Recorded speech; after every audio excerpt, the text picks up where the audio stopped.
오늘은 어둠이 지나고 라는 제목으로 함께 말씀을 나누겠습니다. 오늘은 비교적 날이 맑은 날이었습니다. 그런데 며칠 전에는 이른 새벽에, 보통 새벽에 나와서 보면 어둠이 짙게 깔려 있다가도 잠시 후면 한두 시간 지나면 새벽 이제 여명이 밝아오게 되잖아요. 그런데 그날은 참 흐려서 아침이 되었음에도 불구하고 온 세상이 캄캄했습니다. 그리고 낮이 되고 또 이렇게 오후로 지나가는데도 불구하고 빛이 하나도 없어서 캄캄한 날이 있었던 거 아마 기억을 하실 겁니다. 문득 드는 생각이, 이렇게 세상이 캄캄하면 어떻게 살까? 이렇게 온 세상이 흑암으로 덮여서 어둡게만 있다면 어떻게 살 수 있을까? 하늘을 보아도 주변을 보아도 캄캄하고 어두웠던 그런 날을 지나가게도 되었습니다. 오늘 9장 1절에 보면 흑암이라는 단어가 나옵니다. 흑암이 없어질 것이다. 이 흑암이라는 것이 지금 8장과 9장의 중요한 키워드 중에 하나가 될 텐데, 8장 마지막 절 22절에 보면 땅을 굽어 보아도 환난과 흑암과 고통의 흑암뿐이리니 그들이 심한 흑암 가운데로 쫓겨 들어가리라. 흑암이라는 단어가 3번이나 나옵니다. 환난과 흑암, 고통의 흑암, 그리고 심한 흑암. 이 어둡다라는 호쉐크라는 말인데 어둠이라는 단어입니다. 흑암이라는 단어. 이것이 이제 은유적으로는 죄나 무지함이나 고통이나 이런 단어들도 이 어두움이라고, 흑암이라고 표현을 할 수가 있을 텐데, 오늘 9장 1절에는 흑암이 없어질 것이다, 이렇게 말씀하시는 겁니다. 그리고 2절에도 흑암이라는 단어가 또 나오죠. 흑암에 행하던 백성이 이제는 큰 빛을 보게 될 것이고, 사망의 그늘진 땅에, 그러니까 거기도 빛이 없죠. 사망의 그늘진 땅에 거주하던 자에게도 빛이 비추리라. 어둠이 사라지고 어둠이 지나가고 큰 빛이 비치게 될 것이라고 그렇게 약속해 주시는 겁니다. 환난과 흑암, 고통의 흑암, 심한 흑암, 어두운 터널과도 같은 그런 어둠의 시간을 그렇게 지나갈 때에 하나님 이 어둠이 지나가게 하실 줄로 믿습니다. 오늘 우리가 부른 찬송가에도 어두움 후에 빛이 오며라고 찬송 가사에 있는 것처럼 어두움이 지나고 빛이 올 줄로 믿습니다. 어두움이 지나고 광명이 올 것을, 찬란한 빛이 비치게 될 것을 소망하면서 이 말씀을 듣게 되는 겁니다. 흑암과 고통의 상황에서 기쁨과 영광의 상황으로 가는 기로, 그 전환점에 서 있다는 겁니다. 지금은 어두움 속에서 고통을 당하고 있습니다. 정치적으로 보면 아수르가 북이스라엘을 침공하여서 이제 베가를 제거하고 꼭두각시 왕 호세아를 세워놓고 그렇게 이제 속주국으로 만들어서 이제 아수르의 지배하에, 통치하에 어두운 시간을 지나고 있는 겁니다. 그런데 이사야 선지를 통하여 하나님이 예언하여 약속하여 주시기를, 지금은 이 갈릴리가 변방이고 또 납달리와 스불론 지방이 이방의 땅으로 이름도 없는 그런 땅이지만, 그러나 그곳에 이제 빛이 비추어지게 될 것이다. 희망의 빛이 비치게 될 것이고 다시 한번 살아나는 그 은혜의 서광이 비춰지게 될 것이다. 그렇게 약속을 해주시는 겁니다. 물론 이 말씀은 마태복음 4장에 보면 예수님께서 갈릴리에서 활동을 시작하실 때에 이 말씀을 인용하여서 그렇게 이제 예수님의 사역이 등장하게 되기도 합니다. 어쨌든 이름 없는 그 땅에 빛이 비추어서 어두웠던 그 땅이 다시 광명을 되찾게 될 것이다. 어둠이 지나가게 될 것이다. 그렇게 약속해 주는 겁니다. 왜 이렇게 어둠이 지나가고 또 새로운 빛이 비치게 되는가? 이런 말씀을 앞으로 쭉 3절에서부터 쭉 기록을 하고 있는데, 먼저는 3절에서 5절 사이에는 우리식으로 말하면 소위 이 따옴표가 있어서, 인용 부호가 있어서 선지자들의 노래처럼 선지자들의 외침을 노래로 기록하고 있다고 할 수가 있겠는데, 거기에 보면은 이제 즐거움, 큰 기쁨이 있을 것이다 라고 하면서 먼저는 농부가 추수하는 즐거움이 있을 것이고, 그리고 또한 두 번째는 군인이 전쟁에서 이기고 난 다음에 전리품을 나눌 때에, 탈취물을 나눌 때에 즐거움이 있을 것이다. 그래서 3절에 즐거움을 더하게 하시며 추수하는 즐거움과 탈취물을 나눌 때의 즐거움 같이 그들이 주 앞에서 즐거워하오니, 즐거워하다라는 말이 4번이나 걸쳐서 나오게 됩니다. 그들이 이제 흑암을 지나고 벗어나서 큰 빛이 비칠 때 그들에게는 즐거움이 오게 될 것이다. 기쁨이 오게 될 것이다. 주 앞에서 기뻐하고 즐거워하게 될 것이다. 그렇게 노래를 하고 있는 겁니다. 그러면서 그렇게 되는 이유, 그 이유가 4절 5절에 기록이 되어 있는데, 마치 이스라엘 평원에서 기드온의 용사들이 미디안 대군을 물리쳐 이긴 것처럼, 그렇게 하나님께서 이 북이스라엘에게서 이제 아수르의 그 압제와 억압에서 해방을 해 주실 것이기 때문에, 그래서 찬양하게 될 것이고 기뻐하게 될 것이고 즐거워하게 될 것이라고 그렇게 약속해 주십니다. 또한 침략자의 군화와 피 묻은 군복이 다 불에 타서 없어지는 것처럼 하나님은 반드시 모든 침략자, 그 아수르의 군사가 패하여 돌아가게 하실 것이기 때문에, 그래서 즐거워하고 그래서 기뻐한다, 그렇게 말씀을 하고 있습니다. 그리고 나아가서 하나님의 큰 일을 행할 자가 오실 것이다. 그래서 우리가 보통 이 이사야 9장에서 제일 많이 인용되는 성경 구절 중에 하나가 이 6절 말씀이죠. 한 아기가 우리에게 낳고 한 아들을 우리에게 주신 바 되었는데 그의 어깨에는 정사를 메었고 그의 이름은 기묘자라 모사라 전능하신 하나님이라 영존하시는 아버지라 평강의 왕이라 할 것입니다. 기묘자라는 뜻은 놀랍다라는 뜻이고, 또 모사는 조언자라는 뜻이기도 한데, 그 이름은 놀라운 자, 또 조언자, 상담자이시고 전능하신 하나님이시고 영존하신 아버지시고 평화의 왕으로 오시는 분, 그 하나님의 아들로 존귀하게 왕의 즉위식이 있을 것이고, 그 왕으로 인하여서 그들에게는 기쁨이 회복되게 될 것이고 어둠이 거쳐지게 될 것이라고 약속을 하여 주시는 겁니다. 그리고 이제 그 왕을 통하여 정사와 평강의 더함이 무궁하고, 이 다윗의 왕자 그의 나라의 군림 속에서 정의와 공의가 보존되어 줄 것이라고 7절 마지막 절에 그렇게 기록이 되어 있습니다. 이렇게 어둠이 지나고 기쁨을 회복하게 되고, 그리고 평화의 왕이 다시 통치하실 나라가 오게 될 것이다.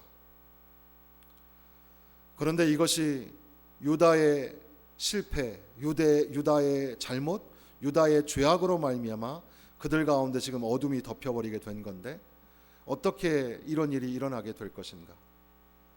이미 이 북이스라엘이나 남유다나 할 것 없이 하나님 앞에서 죄를 범하고 있고, 지금 우리가 새벽 예배 시간에 열왕기 상하를 읽어오고 있는데, 그 말씀이 이제 지금 지난 주일이나 오늘 수요일 이 본문의 말씀과 연결지어진 말씀들을 몇 번 전해드리고 싶어서 이렇게 함께 말씀을 나누게 되었습니다.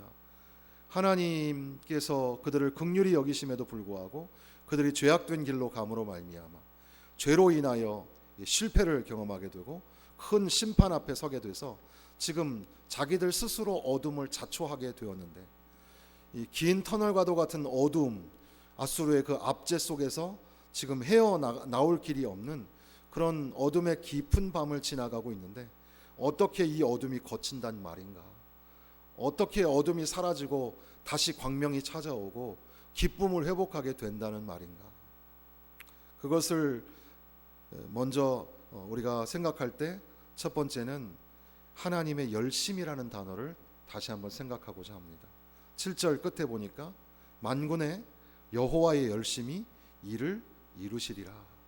하나님의 열심이라는 단어가 열왕기서에도 나오는데, 하나님의 열심이 그를 이룰 것이다. 하나님의 열심이라는 말의 영어 표현은 질입니다. 질러스 할 때 질인데, 이것은 보통 우리가 질투, 시기 이런 것도 이 질러스라고 하거든요. 그래서 하나님은 질투하는 하나님이다 이렇게 표현하기도 하죠. 이게 사람들 사이에서는 질투와 격정 또는 시기 이런 것들을 표현하는 단어로도 사용이 되는데, 이게 아주 독특하게 이 단어가 이 히브리어에서 하나님과 관련하여서 사용될 때는 하나님의 구원을 향하신 아주 특별하신 열정을 표현할 때 이 하나님의 열심이라는 단어로 표현이 되기도 합니다. 이사야 42장 13절에 보면 여호와께서 용사같이 나가시며 전사같이 분발하다 이런 말이 있어요. 하나님은 온유하고 부드러운 분이시지만 그러나 동시에 하나님은 용사 같은 분이시고 전사 같은 분이시다 이렇게 표현하고 있는 겁니다.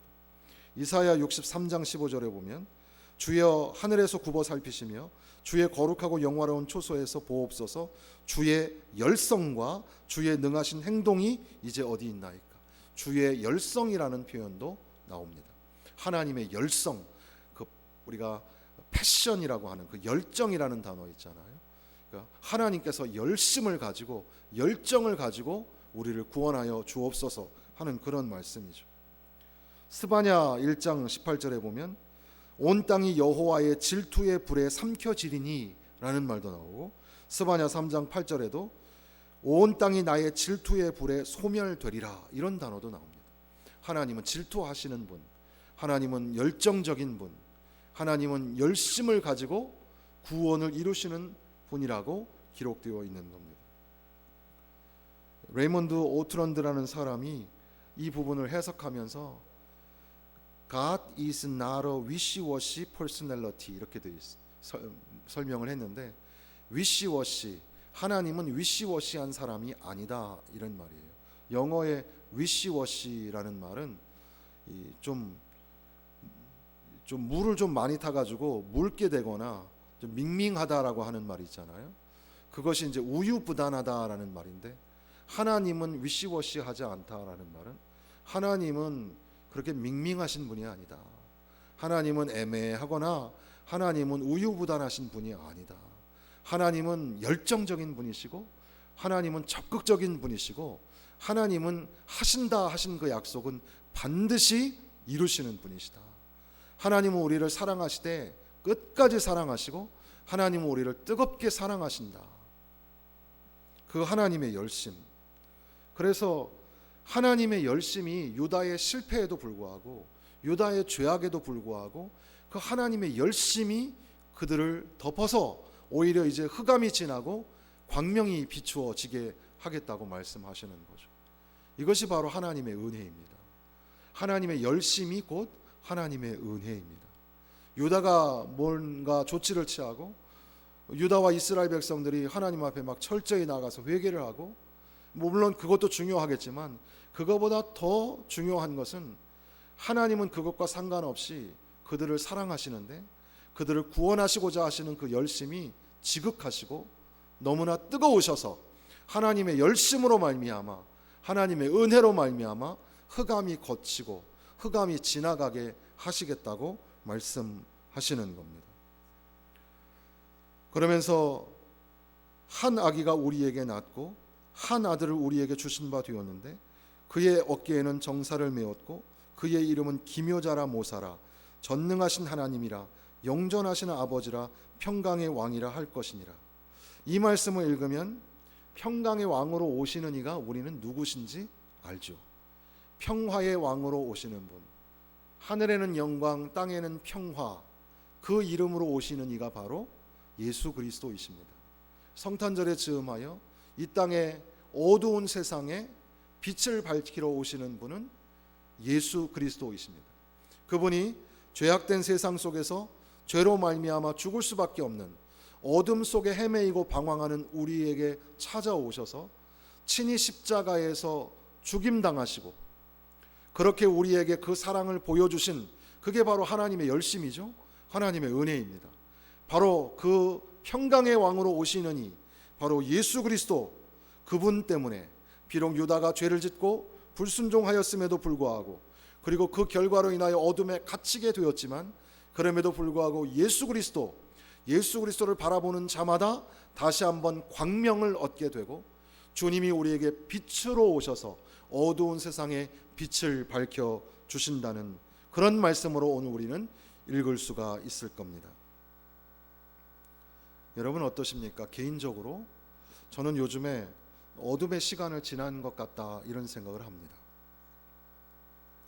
나라와 세상도 하나님이 계시지 않는 기나긴 어둠의 시간을 지나는 것 같은데, 개인적으로도 좀 앞길이 막막하고 또 왠지 모를 그런 무력감에 빠지는 그런 어두움의 시간을 지나가고 있는 것 같다, 이렇게 생각이 듭니다. 여러분은 어떠세요? 영적 어두움이라는 신학적인 용어가 있습니다. 여러분이 잘 아시는 마더 테레사 같은 사람도 영적 어두움을 경험하였다고 하는데, 영적 어두움은 곧 그녀에게는 하나님의 없으심, 하나님의 부재였습니다. 하나님이 안 계신 것 같아서 그는 영적으로 어두움을 느꼈던 거죠. 그 영적인 어두움을 느낄 때 그에게 찾아오는 감정이 있는데, 첫 번째는 상실감과 외로움이라고 하였습니다. 하나님이 계시지 않은 것 같아. 그러니까 뭔가 잃어버린 것 같고 빼앗긴 것 같아서 외로움을 느끼게 된다는 거죠. 여러분도 외로움을 느끼시지 않습니까? 또 한편 하나님의 부재를 경험한 이 마더 테레사는 하나님 부재 체험 속에서 말할 수 없는 무력감을 느꼈다고 합니다. 그러니까 뭔가 힘이 안 나는 거예요. 어떨 때 보면 어깨에서 그냥 힘이 쭉 빠져가지고 아무것도 하기 싫을 때가 있죠. 무력감에 빠지는 겁니다. 우리 어른들 같은 경우 그 무력감에 빠지는 걸 굉장히 조심해야 합니다. 그것이 계속 오래 가면 큰 병이 될 수가 있습니다. 무력감에 빠지면 왜 그래? 정신 차려. 이러고 다시 일어나야 합니다. 근데 하나님의 부재의 경험 속에서 그는 무력감을 느꼈다는 거죠. 그것이 영적인 어두움의 체험이었습니다. 그리고 한편 그렇게 하나님의 없음 속에서 그녀는 공허감을 느꼈다고도 합니다. 이것이 한 수녀의 이야기일 수도 있겠지만, 한편 오늘 우리 인간의 실존의 모습이 아닐까. 하나님 없음이 곧 영적인 어두움이라고 할 때, 영적인 어두움을 경험하는 사람들이 결국은 심한 외로움을 느끼기도 하고, 또 무력감에 빠지기도 하고, 또 상실감 속에서 공허감을 또 느끼기도 한다는 겁니다. 그런데 그가 이 영적인 어두움 속에서 어떻게 몸부림치면서 나왔는가, 학자들이 많이 연구를 하기도 했는데, 첫 번째는 그가 다시 헌신의 자리에 섰다는 겁니다. 여러분, 무력감에 빠지고 영적인 어두움에 빠졌다고 생각될 때는 빨리 일꾼의 자리로 돌아오셔야 돼요. 아유, 나는 이제 나이 많아서 일 안 해. 나는 아무것도 못 해. 그러면 쉬면 좀 힘이 날 것 같죠? 그렇지 않아요. 오히려 영적인 어둠에서 빨리 헤어나오고 싶으면 빨리 헌신의 자리로 돌아가셔야 합니다. 헌신, 단순한 믿음으로 헌신하고 봉사하는 것. 두 번째는 그가 고통을 경험하는 거였습니다. 그리스도의 고난에 동참하는 의미에서 고통을 감내하고 그것을 경험하는, 그 가운데서 영적인 어두움을 걷어낼 수 있었다는 거죠. 한편으로는 그 애덕의 실천이라고 하는데, 기도하고 순종하고 충성하는 것, 그리고 끝으로 영적인 어둠에서 벗어나가기 위해서 그는 절대적인 신뢰, 절대적인 하나님을 신뢰하고 무소유의 자기의 것을 다 소유를 내놓고 나누고 하나님만 신뢰하는 삶을 살 때 그 어두움에서 벗어날 수 있었다는 그런 기록이 있습니다. 크리스찬이티 투데이라는 글에 보니까 영적인 어두운 밤을 만났을 때 영혼이 메말라가는 그런 시기에 어떻게 하면 이 영적인 어둠에서 벗어날 수 있을까, 여러 가지 방법들이 있다고 하는데, 오래된 가죽을 벗어라. 오래된 가죽은 새로운 것이 오기 전에 벗어야 한다. 두 번째는 좋은 것을 찾고 최고의 것을 기대해라. 마음은 능력의 도구이다. 부정적인 생각은 절망, 우울, 불만족한 감정을 가져오게 된다. 건강한 접근, 좋은 것 보고 좋은 것 기대해라. 세 번째는 사랑을 열거하고 요청하라. 감정이 어떠하든지 부정적인 생각과 하나님은 사랑이시다라는 실제성을 생각하는 것과 균형을 맞춰서 하나님은 창조 때부터 깊고 영원히 충만히 우리를 사랑하신다는 생각을 잊어버리지 마라. 은사와 재능을 발휘하라. 은사를 발휘하고 재능을 발휘해서 사용하면 그러면 영적인 어둠에서 벗어날 수 있다. 세 가지 치유의 단어를 사용하라. 영어니까 I forgive you. 우리말로 하면 나는 당신을 용서합니다. 이게 세 단어죠. 세 단어, 나는 당신을 용서합니다 라는 것을 많이 하면 할수록 영적인 어둠에서 벗어날 수 있다는 겁니다. 그리고 또한 천사가 되어라. 히브리서에 나오는 것처럼 모든 천사들은 부리는 영으로서 라고 되어 있는데, 우리가 다른 사람들을 도와주고 봉사하는 것은 한계가 없는 일이다. 누군가에게 천사가 되어주라는 겁니다. 그리고 기울이고 들을 수 있는 귀를 가져라. 세상으로부터 흔들리지 않는 귀를 찾고 있다. 하나님께서는 우리에게 말씀하실 때 우리의 하나님의 말씀을 잘 들을 수 있는 귀, 흔들리지 않는 귀를 가진 사람을 찾으시는 겁니다. 하나님의 말씀에 귀를 기울일 때 영적인 어둠에서 벗어날 수 있다고도 볼 수 있겠습니다. 자신이 버림받았다는 느낌을 가졌어도 하나님을 신뢰하라. 지금의 감정이 어떠하든지 보호와 인도, 인내와 힘을 위해서 하나님을 지속적으로 신뢰하라. 하나님을 끝까지 신뢰하면 영적인 어둠에서 벗어날 수 있다. 이렇게 조언을 하는 그런 글들도 보았습니다. 지금 코로나로 인하여서 또 세계가 어두움을 지나고 있는 것 같고, 또 이것이 언제 끝날지 모르는 그런 막막함이 우리에게 있습니다. 그런데 이상하게도 그것뿐 아니라 교회에도 어둠이 드리워진 것 같고, 또 내 개인의 삶에도 어둠이 찾아와서 왠지 모를 공허감이나 무력감, 그리고 외로움을 느끼고 있는 것은 아닙니까? 그때 우리가 잊지 말아야 할 몇 가지가 있는데, 지금 여기에서 열거한 것처럼 하나님의 열심, 하나님의 그 뜨거운 열정은 우리를 향하여 독생자를 내어주시기까지 하신다는 사실이죠. 하나님이 여러분들을 끝까지 사랑하시는 줄로 믿습니다. 그러니까 우리가 지난주에 살펴본 것처럼 만약 하나님이 날 사랑하시지 않는 거 아닐까? 이렇게 말할 수 없다는 거죠.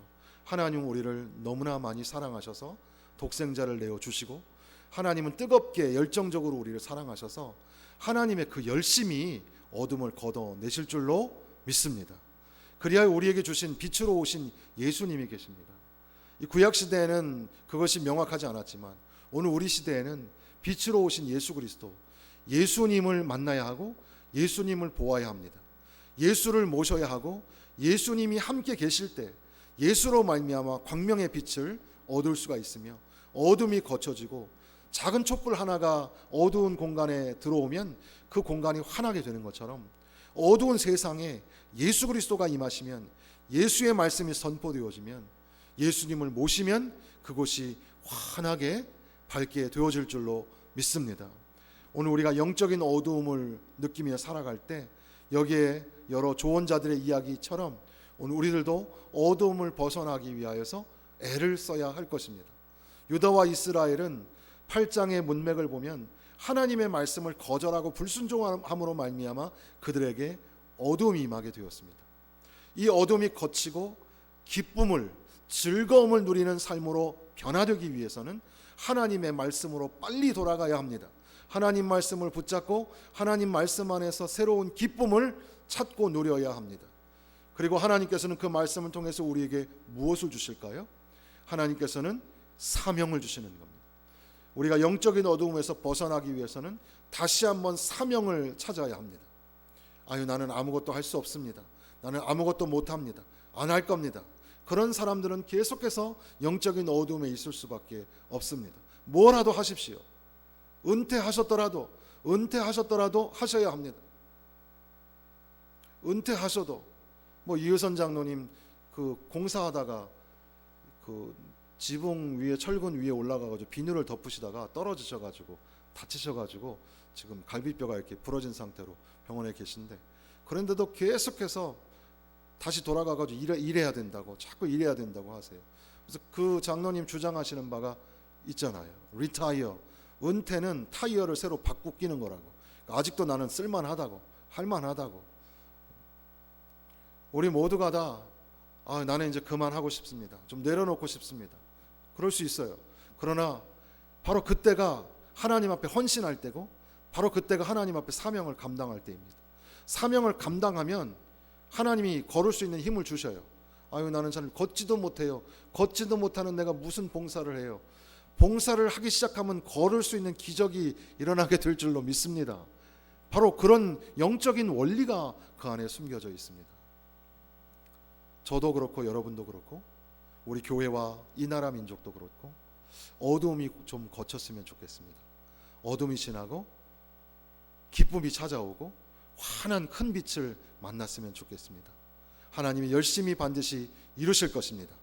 예수 그리스도와 함께 반드시 그 광명의 빛을 보게 하실 줄로 믿습니다. 다시 한번 일어나십시오. 다시 한번 사명 감당하여 하나님 영광 돌리십시오.